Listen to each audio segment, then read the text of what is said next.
So RTV అంటే మన local టీవీది. So RTV survey ఫిబ్రవరి 8వ తారీఖు ప్రకారం వైఎస్ఆర్ కాంగ్రెస్ పార్టీ 41, ఇతరులు 2, టీడీపీ జనసేన కూటమి 132 చోట్ల గెలుస్తుందని చెప్పి అంచనా వేసింది. ఆ ఆర్టీవీ పేరుతోటి ఈ న్యూస్ వైరల్ అవుతుంది. జనసేన ఒక లెటర్ను విడుదల చేసింది. రాష్ట్ర విస్తృత ప్రయోజనాల కోసమే పొత్తులపై పార్టీ విధానాలకు భిన్నంగా వ్యాఖ్యానాలు వద్దంటూ పవన్ కళ్యాణ్ ఒక లెటర్ రాశారు వాళ్ళ కార్యకర్తలకి.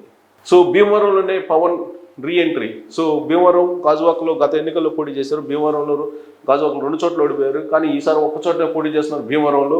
సో పవన్ రీఎంట్రీ ఇస్తున్నారు అనేటువంటి ఒక క్యాప్షన్ తోటి వైరల్ అవుతున్నటువంటి న్యూస్ ఇది. అసెంబ్లీలో అడిగే లక్ష్యం ఓడిన చోట గెలవాలని జయం. ఈసారి 1 సీటు నుంచే పోటీ. రేపటి నుంచి ఉభయ గోదావరి జిల్లాలో జనసేన పర్యటన.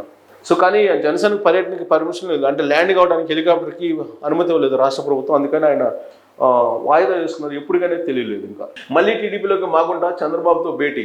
సో ఒంగోలు ఎంపీ మాగుంట శ్రీనివాసరెడ్డి ఈ దఫా సీటు రాలేదని వైసీపీ తేల్చేసింది. సీటు లేదని పార్టీ అధిష్టానం షరతులకు ఆయన ససేం రానడంతో ఒంగోలు బరిలో చెవిరెడ్డి భాస్కర్ రెడ్డిని దించాలని నిర్ణయించింది. దీంతో మాగుంట శ్రీనివాసరెడ్డి ఢిల్లీ నుంచి మంగళవారం నేరుగా హైదరాబాద్ చేరుకున్నారు.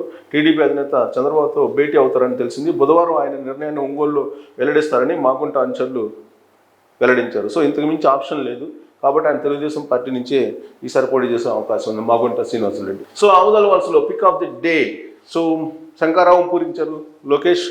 సో ఆయన సభలకు జనం కిక్కిరిసిపోతున్నటువంటి పరిస్థితి. ప్రత్యేకించి మహిళలు దీవిస్తూ ఉన్నారు. ఆయనకి వీర తిలకం దిద్ది ఎన్నికల్లో ఆయన శంకరావం పూరించిన దానికి మద్దతు పలుకుతూ ఉన్నటువంటి ఫోటో ఒక వైరల్ అవుతున్నటువంటి సోషల్ మీడియా ఫోటో ఇది. సో హైదరాబాద్ కావాలట, మరో 2 ఏళ్ళు ఉమ్మడిగా ఉండాలట. ప్రస్తుతం కొత్త రాజధాని కట్టలేము. విశాఖలో పాలన ప్రారంభించే వరకు హైదరాబాద్ రాజధాని. కేంద్రానికి మొత్తం మేనిఫెస్టోలు చేరుస్తాం. జగన్ చిన్నాన్న వైవి ప్రకటన. సో ఇది ఒకటి. నెక్స్ట్ అయితే జగన్ లూటి 1,00,000 కోట్లు జైలు ఖాయం. శంఖారావంలో సీఎంకు లోకేష్ హెచ్చరిక. సో శంఖారావాన్ని పూరించారు లోకేష్.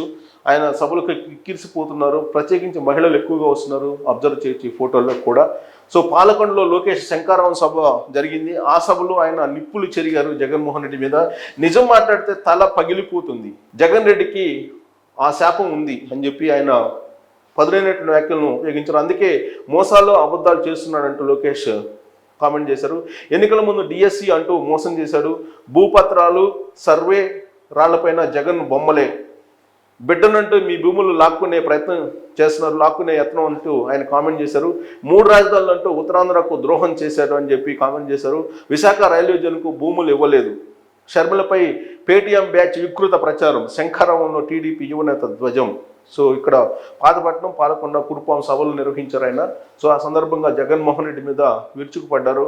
ఉత్తరాంధ్రతో పాటు రాష్ట్రం మొత్తానికి చెడు చేసినటువంటి జగన్.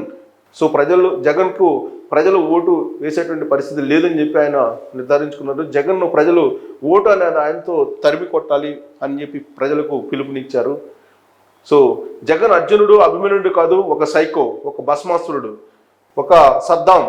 చంద్రబాబు విజనరీ అంటూ ఆయన కామెంట్ చేశారు.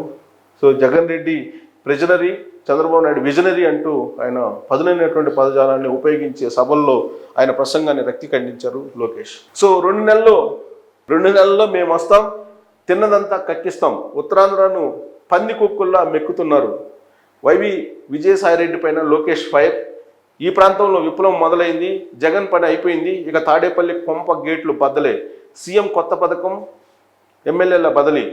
5,400 కోట్లు ఇసుకలోనే దోపిడీ. మద్యంపై అదనంగా జే ట్యాక్స్. 5 ఏళ్లలో 45,000 కోట్ల అక్రమార్జన.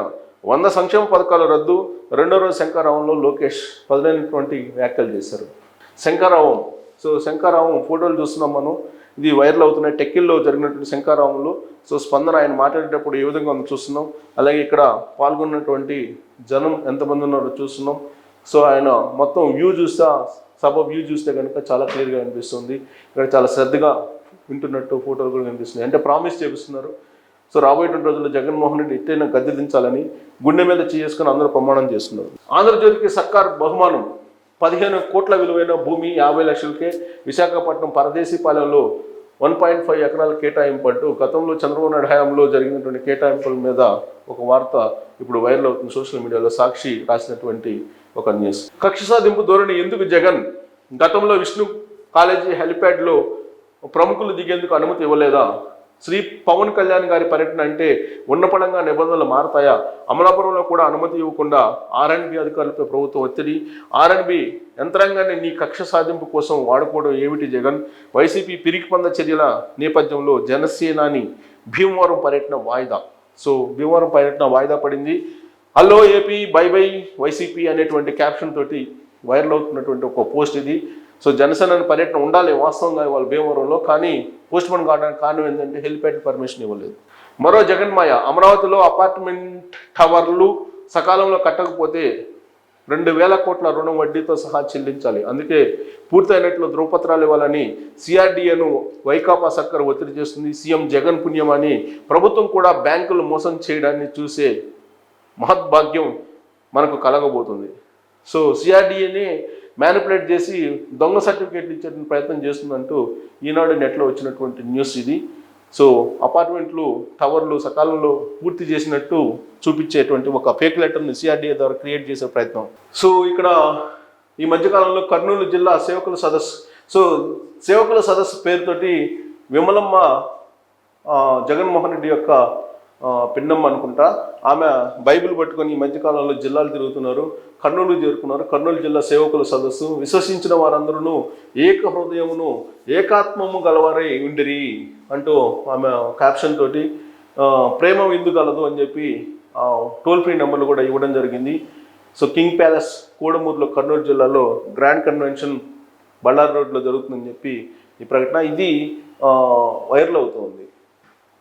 సో ఇక్కడ దానికి సంబంధించి సేవ ముసుగులో ఏం జరుగుతుంది అనేది, రిషికొండలో 300 కోట్ల విలువైనటువంటి భూమి వైఎస్ సోదరి విమలారెడ్డి సందేశాలు ఇచ్చి సెయింట్ లూక్స్.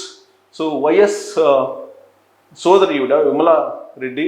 సో ఆమె సెయింట్ లూక్స్ అనేటువంటి మైనారిటీ ఎడ్యుకేషన్ సొసైటీ చేతుల్లో ఉంది. 300 కోట్ల విలువైన రిషికొండ భూమి అని చెప్పి పక్కన క్యాప్షన్ వేశారు. వైఎస్ సీఎంగా ఉన్న సమయంలో 2009లో ఆ సంస్థ 7 ఎకరాల 35 సెంట్ల భూములు కేటాయించారు. ఎకరం 1,50,00,000 ఇవ్వచ్చని కలెక్టర్ సిఫారసు చేస్తే ఆ సంస్థకు కేవలం 25 లక్షలకి ఎకరం చొప్పున కేటాయించారు. Christian community, BC, SC, ST మహిళల సాధికారతకు నర్సింగ్ శిక్షణ ఇస్తాం, ఆసుపత్రి నిర్మించి పేదలకు వైద్యం అందిస్తాం అంటూ ఆ సంస్థ భూములు తీసుకుంది.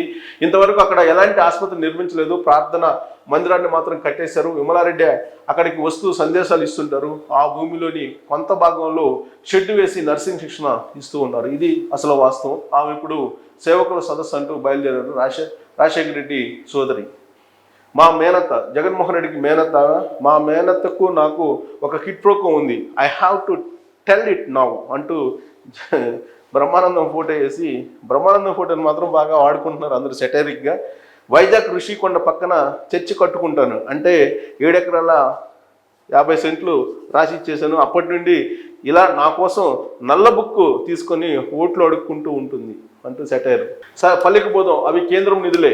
మచిలీపట్నంలో మెడికల్ కళాశాల నిర్మాణానికి 550 కోట్ల నిధులు, హార్బర్ నిర్మాణానికి కేంద్ర ప్రభుత్వం 500 కోట్ల నిధులు. ఇవన్నీ కూడా కేంద్ర ప్రభుత్వం డబ్బు. సోకు మాత్రం జగన్మోహన్ రెడ్డి అంటూ ఇప్పుడు పురంధరేశ్వరి షటైలు వేస్తున్నారు. పామూరు నియోజకవర్గంలో జలజీవన్ మిషన్ కింద 29,220 మంచినీటి కుళాయిలు కనెక్షన్లు ఇచ్చారు. గుడివాడ మచిలీపట్నం 36 కిలోమీటర్లకు 150 కోట్లు మంజూరు చేసింది కేంద్రం. సో ఇక్కడ చూస్తే జగన్మోహన్ రెడ్డి పాలన ఎలా ఉంది. ఆయన ఒక చట్టాన్ని తీసుకొచ్చారు, దిశ చట్టాన్ని. అది ఎలా పనిచేస్తుందని అనడానికి ఇదొక ఉదాహరణ సంఘటన. రైల్వే కోర్టు పట్టణంలో చిట్వేలు వెళ్లే దారిలో ఉన్న ప్రభుత్వం బాలికల ఉన్నత పాఠశాల ఎదుట ఆకతాయి హల్చల్ పెరిగిపోయింది. ఉదయం పాఠశాల ప్రారంభం, సాయంత్రం పాఠశాల వదిలే సమయంలో ఆకతాయి కుర్రవాళ్ళ ముఖానికి మాస్క్ ధరించి మోటార్ బైకులతో పెద్ద శబ్దాలు చేస్తూ విద్యార్థినులకు ఇబ్బంది కలిగిస్తున్నారు. పాఠశాల వదిలే సమయానికి పోలీసు వారిని అక్కడ ఉంచితే బాగుంటుంది అని విద్యార్థుల తల్లిదండ్రులు కోరుతున్నారు.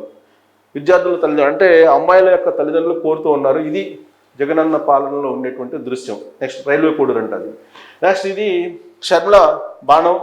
సో షర్మిల బాణానికి ఇప్పుడు హైదరాబాద్ నుంచి ఆపరేషన్ జరుగుతుంది. ఏపీలో షర్మిల బాధితుల ప్రచారం.